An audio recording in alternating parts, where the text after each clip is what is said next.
राधे राधे मेरी YouTube family.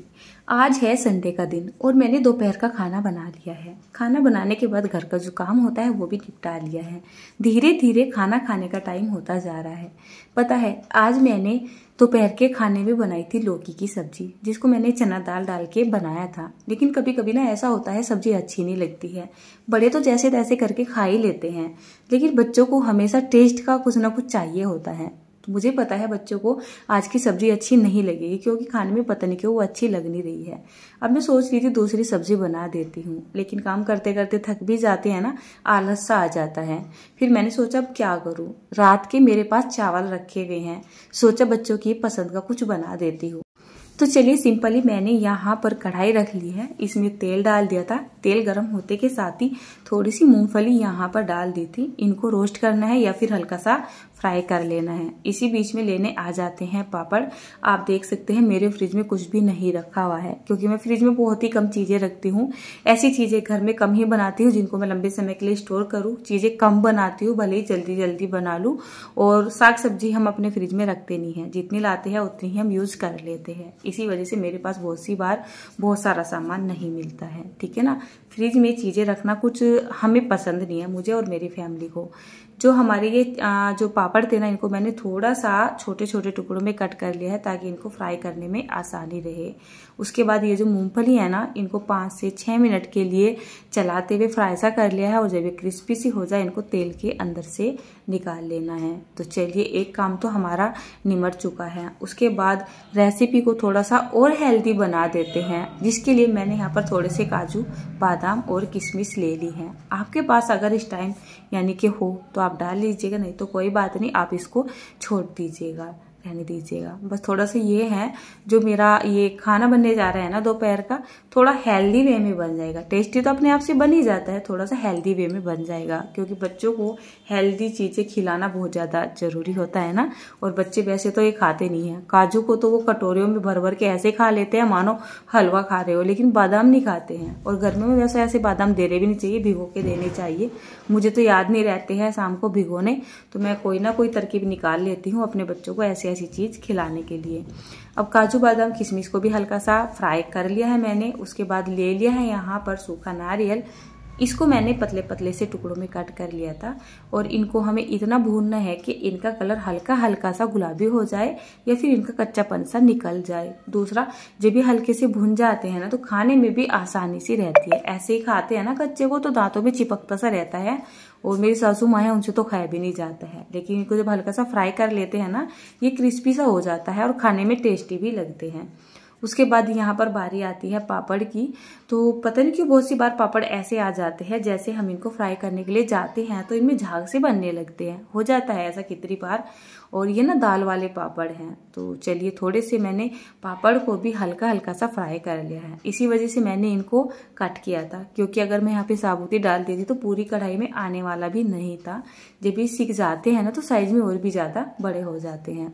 वैसे इन पापड़ को हम तवे पे भी सेक लेते हैं। मैंने सोचा चलिए फ्राई कर लेती हूँ, जब तेल तो चढ़ ही रहा है और मुझे ना आलस से भी आ रहा है यहाँ पे खड़े खड़े। इसी वजह से मैंने इनको कट किया था कि फ्राई कर लूंगी, तवे पे नहीं सेकूंगी, नहीं तो फिर तवा भी मेरा गंदा हो जाएगा, उसको भी साफ करना पड़ेगा। अब बारी आती है यहाँ पर थोड़े से आलू की। मेरे घर में आलू का खाना बहुत ही ज्यादा पसंद किया जाता है। मैंने एक आलू ले लिया था, छील लिया था, उसको धो लिया था और बहुत ही छोटे छोटे से क्यूब आकार में कट कर लिया था। जब छोटे छोटे से साइज के आलू काटे जाते हैं और उनको फ्राई किया जाता है, तो जल्दी से फ्राई हो जाते हैं, सॉफ्ट हो जाते हैं, कहने का मतलब ये है। तो इनको भी हमें जब तक ये फ्राई से नहीं हो जाते हैं, या इनके ऊपर हल्का हल्का सा गोल्डन ब्राउन कलर नहीं आ जाता है, जब तक गैस के फ्लेम को मीडियम टू हाई के बीच में रखते हुए हल्का सा फ्राई कर लेना है। चलिए आलू भी हमारे बिल्कुल तैयार हो चुके हैं। उसके बाद बारी आते हैं यहाँ पर और ज्यादा सब्जियां डालने की। तो इच्छा है आपकी, आप बहुत ज्यादा सब्जियां डालें या इसको एकदम सिंपल वे में बना लें। मेरी बड़ी बहन के यहाँ से आई थी फ्रांस बीन की कुछ फलियां, बट मेरे साथ क्या हुआ था, वो फलियां रखी हुई बासी सी हो गई थी और उनमें कुछ फलियां खराब भी हो गई थी।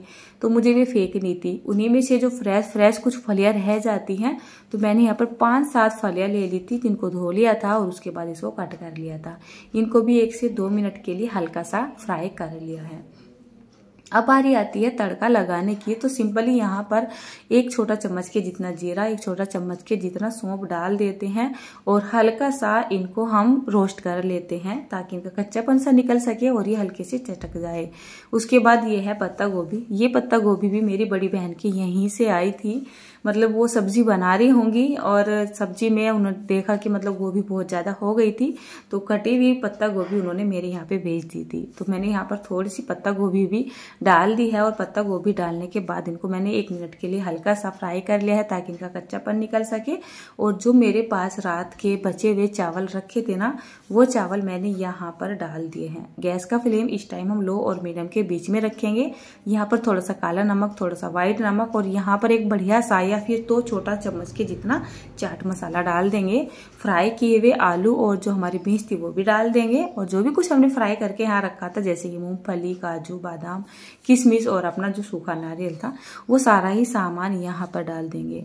गैस की फ्लेम को इस टाइम करेंगे मीडियम और इनको करीब 1 मिनट के लिए मिक्स कर लेंगे ताकि जो हमारे चावल वगैरह है ना, अभी डालने हैं, अभी ये फीके फीके से हैं, तो जब हम इनको हल्के हल्के से हाथों से मिलाएंगे तो जितने भी हमारे मसाले का टेस्ट है ना, वो हमारे चावल में भी चला जाएगा। तो ये देखिए, हो सकता है आपको बताने में इतनी ज़्यादा टाइम लग रहा हो, लेकिन रेसिपी को बनने में इतना ज़्यादा टाइम नहीं लगा था। 10 से 12 मिनट में मेरी सारी ही रेसिपी बनके बिल्कुल, यानी ये जो एक नवरत्न पुलाव बनने जा रहा है ना, तो ये बनकर बिल्कुल तैयार हो चुका था। अब मैंने यहाँ पर नमक वगैरह तो डाल दिया था, पर मुझे थोड़ा सा ना स्पाइसीनेस ज़्यादा सा अच्छा लगता है, तो मैंने यहाँ पर हल्की सी लाल मिर्च भी डाल दी है और उसको अच्छे से कर दिया है मिक्स। तो ये लीजिए हमारा बहुत ही बढ़िया एक नाश्ता, डिनर, लंच, कुछ भी आप इसको बोल सकते हैं, किसी भी टाइम खा सकते हो, बनकर तैयार हो चुका है। मुझे ऐसा लगता है कभी कभी आप बाजार जाते हो ना, आपको पुलाव बिरयानी खाने का मन करता है, तो मैं बोलूँगी आज से ही छोड़ दीजिए और घर पर इस तरीके की चीज़ों को बनाना शुरू कर दीजिए। यकीन मानिए बहुत ही ज़्यादा टेस्टी लगता है। कलर को देखने से ही लग रहा होगा ना। ऊपर से हमने यहाँ पर ढेर सारे ड्राई नट्स वगैरह का भी जो है इसमें काम बढ़ा दिया है, इसको और ज़्यादा हेल्दी बनाने के लिए। तो ये लीजिए हमारा दोपहर का एक सिंपल सा और शाही सा खाना बनकर तैयार हो चुका है। इसके साथ मैंने यहाँ पे दही रखी है और साथ में थोड़े से वही अपने पापड़ रख दिए हैं। अब मुझे बिल्कुल भी टेंशन नहीं है, बच्चे लौकी की सब्जी खाएंगे खा लेंगे, नहीं खानी है ना खाए, इससे भी पेट तो भर ही लेंगे, है कि नहीं। राधे राधे दोस्तों, मिलती हुई एक और प्यारी रेसिपी के साथ।